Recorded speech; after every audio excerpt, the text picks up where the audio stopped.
السلام علیکم ورحمۃ اللہ۔ پیارے بھائیوں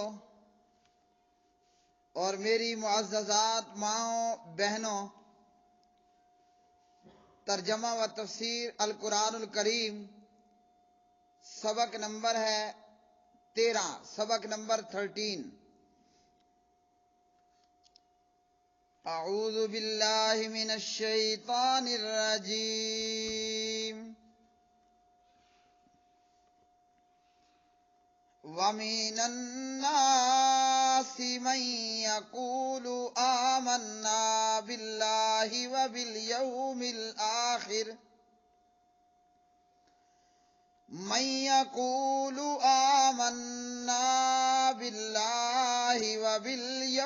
الْآخِرِ وَمَا هُم بِمُؤْمِنِينَ۔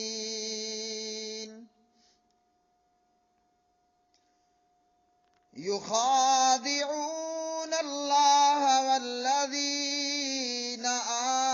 آمَنُوا وَمَا يَخْدَعُونَ إِلَّا أَنفُسَهُمْ وَمَا يَشْعُرُونَ۔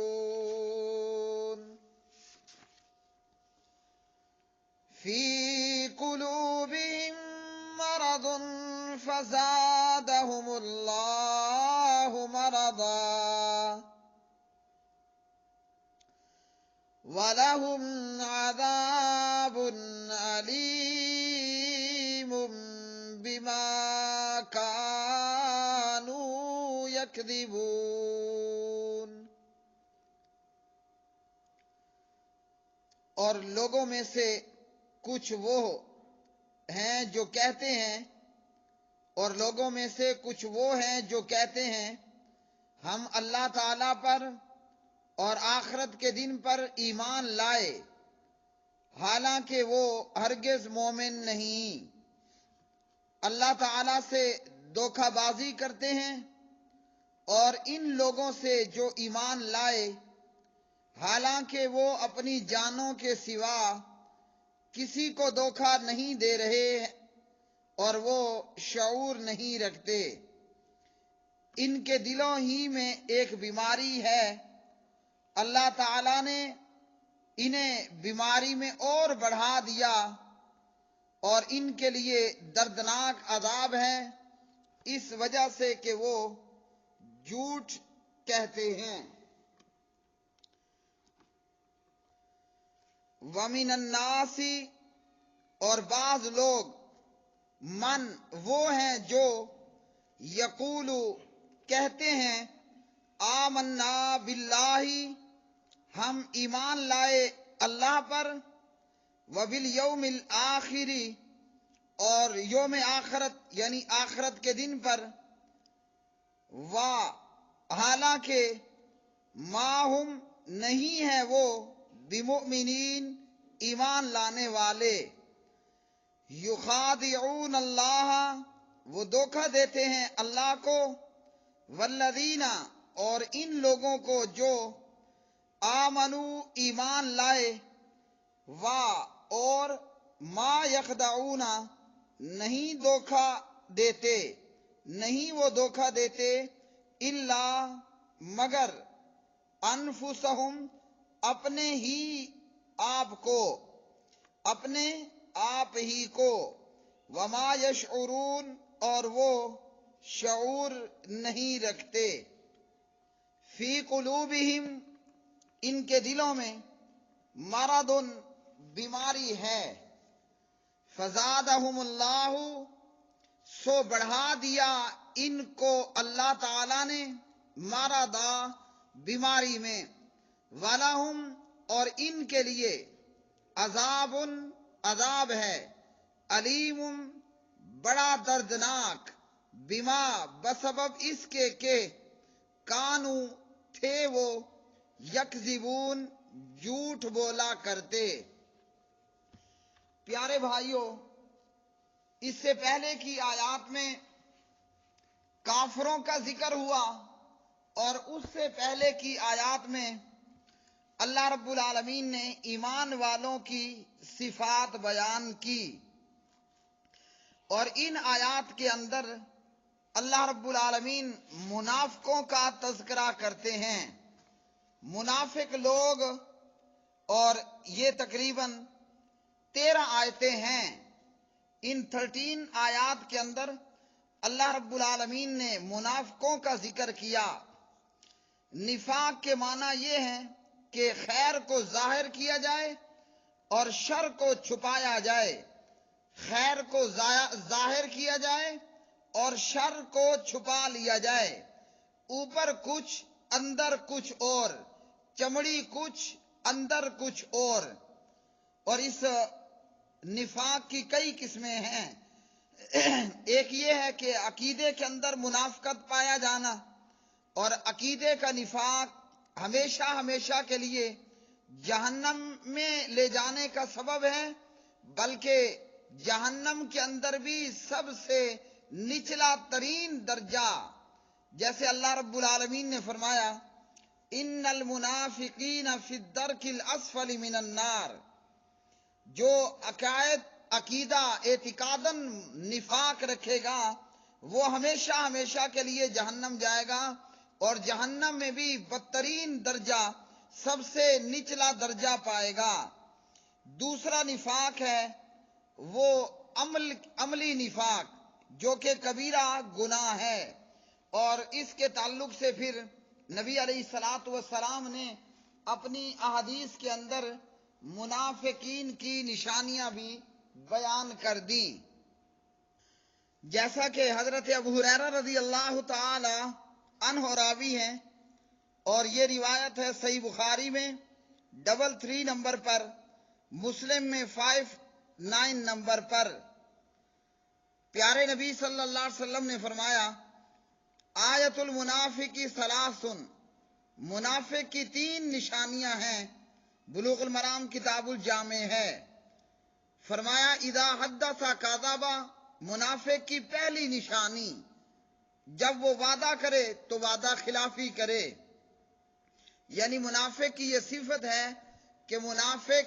وعدہ وفا نہیں کرتا۔ اور فرمایا وَإِذَا وَعَدَ أَخْلَفَ، منافق کی نشانی کہ وہ جھوٹ بولتا ہے جب بات کرتا ہے۔ اور منافق کی دوسری نشانی وَإِذَا وَعَدَ أَخْلَفَ، کہ منافق وعدہ وفا نہیں کرتا، وعدہ کرتا ہے تو وعدے کی خلافی کرے۔ اور فرمایا وَإِذَا اؤْتُمِنَ خَانَ، جب امانت رکھی جائے تو وہ خیانت کرتا ہے۔ اور ایک اور نشانی بھی فرمایا وَإِذَا خَاصَمَ فَجَرَ، جب لڑائی کرے، جب لڑے تو گالی دے۔ تو عملی نفاق، نبی علیہ السلام نے منافق کی نشانیاں بیان کر دیں، اور اسی طرح منافق کے تعلق سے کہا گیا منافق وہ ہوتا ہے جس کا قول فعل کے خلاف ہو، یعنی زبان سے کچھ اور کہتا ہے، عمل پریکٹیکل میں کچھ اور کر کے دکھاتا ہے، اور اسی طرح باطن ظاہر کے خلاف ہو، دل کے اندر کچھ اور موجود ہوگا، سامنے صورتحال کچھ اور ہوگی۔ اللہ رب العالمین نے ان آیات میں منافقوں کے تعلق سے فرمایا کہ منافقوں کی یہ نشانیاں ہیں۔ اور یہ نفاق اور منافقت کا آغاز کب سے ہوا؟ منافقین کی صفات کا، منافقین کی عادات بد کا ذکر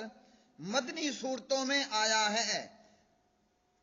کیونکہ مکہ میں نفاق منافقت نہیں تھی، اور بلکہ مکہ میں تو صورتحال اس کے برعکس تھی۔ وہاں کچھ لوگ ایسے بھی تھے جن کو مجبوراً کفر کا اظہار کرنا پڑتا، ورنہ وہ مومن ہوتے تھے، در حقیقت وہ مومن تھے۔ جب نبی علیہ الصلوۃ والسلام نے مکہ مکرمہ سے ہجرت کی یثرب کی طرف، اور یثرب مدینہ طیبہ ہوا، جب آپ نے ہجرت فرمائی تو یثرب میں اوس اور خزرج کے انصار کے لوگ موجود تھے۔ تو مدینے میں اوس اور خزرج کے انصار تھے۔ یہ لوگ زمانہ جاہلیت میں مشرکین عرب کے طریقے کے مطابق بتوں کی عبادت کرتے۔ یہاں یثرب میں اہل کتاب میں سے یہودی بھی موجود تھے، اور یہودیوں کے بھی یہاں مختلف قبیلے موجود تھے، جیسے بنو قینقاع، بنو نذیر، بنو قریظہ وغیرہ۔ جب نبی علیہ الصلوۃ والسلام یہاں مدینہ آئے تو یہود میں سے اسلام قبول کرنے والے وہ چند لوگ تھے جن کا ظاہر اور باطن یکساں تھا، ایک جیسا تھا۔ ان سچے مومنوں میں سے حضرت عبداللہ بن سلام رضی اللہ تعالی عنہ بھی تھے، اور ابھی تک منافقت کا مرض پیدا نہیں ہوا تھا۔ اور جب غزوہ بدر پیش آیا، اللہ رب العالمین نے 313 کے لشکر کو بمقابلہ 1000 لشکر کے فتح نصیب فرمائی، اور یوں اسلام اور مسلمانوں کو کائنات کے پروردگار نے عزت اور شرف سے نوازا۔ تو کچھ لوگ جو ہے وہ مسلمان ہوئے جن کا باطن کچھ اور تھا، ظاہر کچھ اور تھا، جن کی زبانوں پہ کچھ اور تھا، جن کے دلوں کے اندر کچھ اور تھا۔ یعنی ایسے لوگ کلمہ پڑھ کر اسلام لانے کا دعوے دار ہوئے جو اندر کھاتے کھوٹے تھے، اور کئی وجوہات تھیں ان کے اسلام قبول کرنے کی۔ ایک یہ کہ اپنے آپ کو اسلام کی تلوار سے بچا لیں، اور یا یہ کہ مسلمانوں کو چونکہ میدانوں میں فتح و نصرت مل رہی ہے تو مال غنیمت میں سے اور دنیاوی نفع میں سے، دنیاوی مال میں سے کچھ یہ لوگ کما لیں۔ فطری طور پر بزدل، ڈرپوک، لالچی، نکمے قسم کے یہ لوگ، انہوں نے ظاہری طور پر کلمہ پڑھا، اور جبکہ اندر کھاتے معاملہ کچھ اور تھا۔ اور ان منافقوں میں سب سے سپریم منافق، رئیس المنافقین عبداللہ بن ابی ابن سلول یہ شخص تھا، اور یہ شخص یثرب کا سردار تھا، اور اس کا تعلق خزرج قبیلے سے تھا، اور اسی طرح یہ اوس اور خزرج دونوں قبیلوں کا زمانہ جاہلیت میں سردار تھا۔ اور زمانہ جاہلیت میں ہی یثرب مدینہ طیبہ کے لوگوں نے اسے اپنے بادشاہ بنانے کا بھی متفقہ طور پر فیصلہ کر لیا۔ لیکن جب مدینے میں اسلام کی آمد ہوئی اور جن کی قسمت میں اسلام قبول کرنا تھا انہوں نے لا الہ الا اللہ پڑھا، اور یہ لوگ مشرف بہ اسلام ہوئے، اور یوں مسلمان ہونے والے لوگ عبداللہ بن ابی ابن سلول سے بیزار اور بے نیاز ہو گئے۔ اس وجہ سے بھی اس شخص عبداللہ بن ابی ابن سلول کے دل میں اسلام کے لیے، مسلمانوں کے لیے اور پیغمبر اسلام محمد الرسول اللہ صلی اللہ علیہ وسلم کے لیے بھرپور کینہ بغض موجود تھا۔ عبداللہ بن ابی رئیس المنافقین یہ چاہتا تھا، اور اس کی یہ چاہت پوری ہونے لگی تھی کہ وہ متفقہ طور پر یثرب کے لوگوں کا سردار بننے لگا تھا، اور اسلام کی آمد کی وجہ سے اس کی سرداری، اس کی چوہدراہٹ وہ گھاٹے میں پڑی، اور یوں اسلام کا یہ دشمن ہوا، اور اپنی ظاہری چمڑی تبدیل کر کے اسلام کو اور مسلمانوں کو نقصان پہنچانے کے لیے اس نے جھوٹے طور پر لا الہ الا اللہ پڑھ کر اسلام قبول کرنے کا اعلان کر دیا۔ اور اس منافق کے ساتھ اس کی جماعت میں سے یا اس کے جتھے میں سے اور بھی کافی کچھ لوگ موجود تھے، جبکہ مہاجرین میں سے، مکہ میں آنے والوں میں سے کوئی ایک بھی منافق نہیں تھا۔ اور اسی طرح اس آیت کی تفسیر وَمِنَ النَّاسِ مَن يَقُولُ کے بارے میں یہ بھی روایت کیا گیا ہے کہ یہ آیت اوس، خزرج اور ان کے نقش قدم پر چلنے والے منافقوں کے متعلق نازل ہوئی کہ جنہوں نے ظاہری طور پر اسلام کا لبادہ اوڑھ لیا، جبکہ حقیقتاً وہ لوگ یہ سمجھتے تھے کہ ہم اپنی ان گھٹیا حرکتوں سے کائنات کے پروردگار کو دھوکہ دے لیں گے یا یہ کہ مسلمانوں کو دھوکہ دے دیں گے، جبکہ اللہ رب العالمین نے فرمایا در حقیقت یہ خود اپنے آپ کو دھوکہ دے رہے ہیں اور ان احمقوں کو اس چیز کی خبر نہیں ہے۔ زبانی طور پر انہوں نے آ کر اپنے مسلمان ہونے کے دعوے کیے اور اللہ رب العالمین نے ان کے دعووں کے برعکس یہ فرمایا، اذا جاءك المنافقون قالوا نشهد انك لرسول الله واللہ یعلم انک لرسولہ۔ اللہ رب العالمین فرماتے ہیں جب منافق لوگ آپ کے پاس آتے ہیں تو وہ نفاق سے، منافقت سے کام لیتے ہوئے کہتے ہیں کہ بے شک آپ اللہ کے پیغمبر ہیں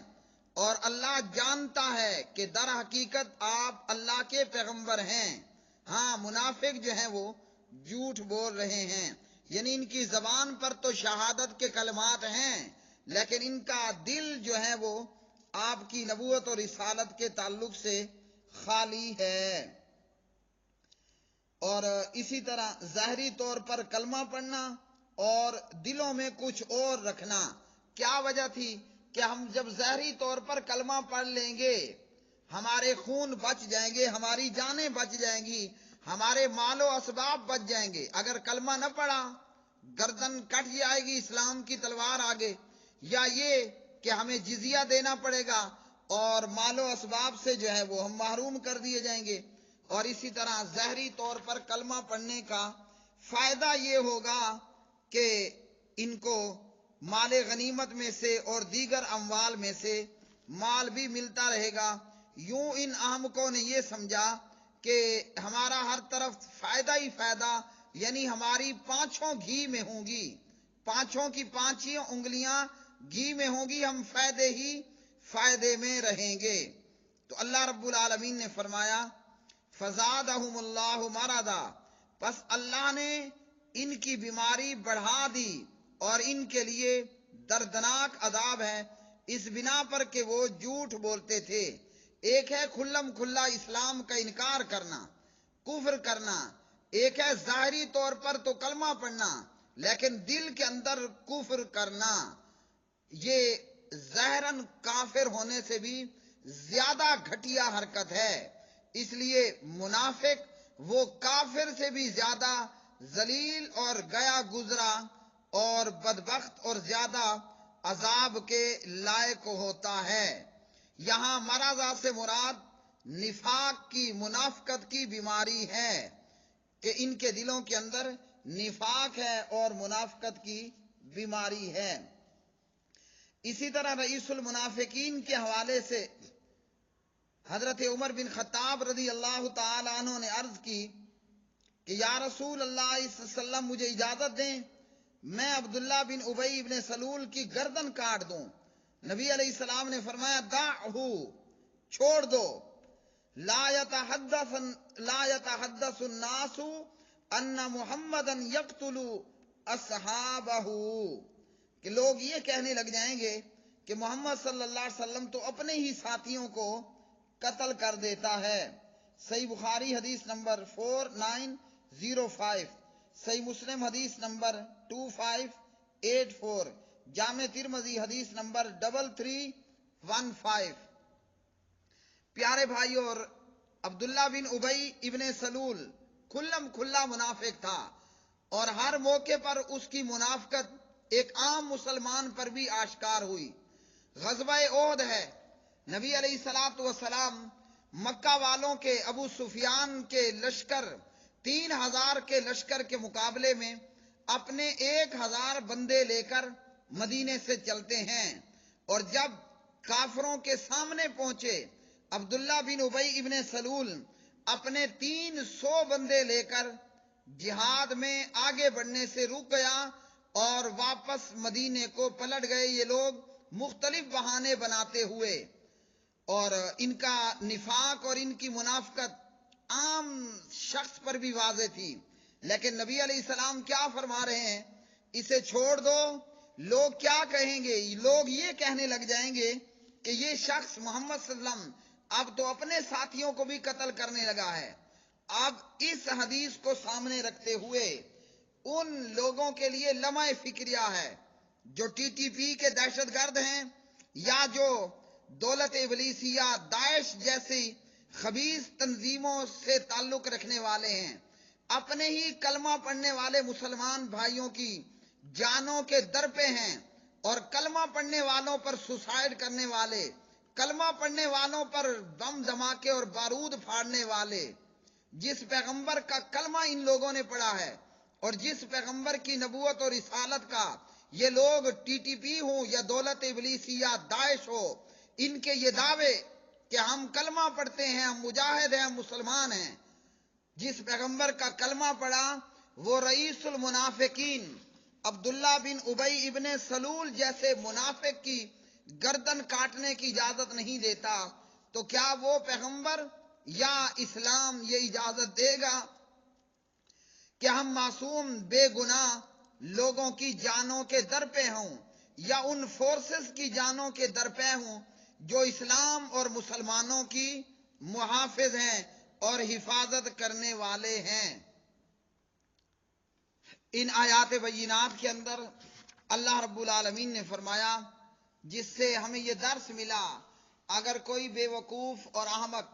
دو نمبری کرتے ہوئے اللہ کو دھوکہ دینے کی کوشش کرے گا،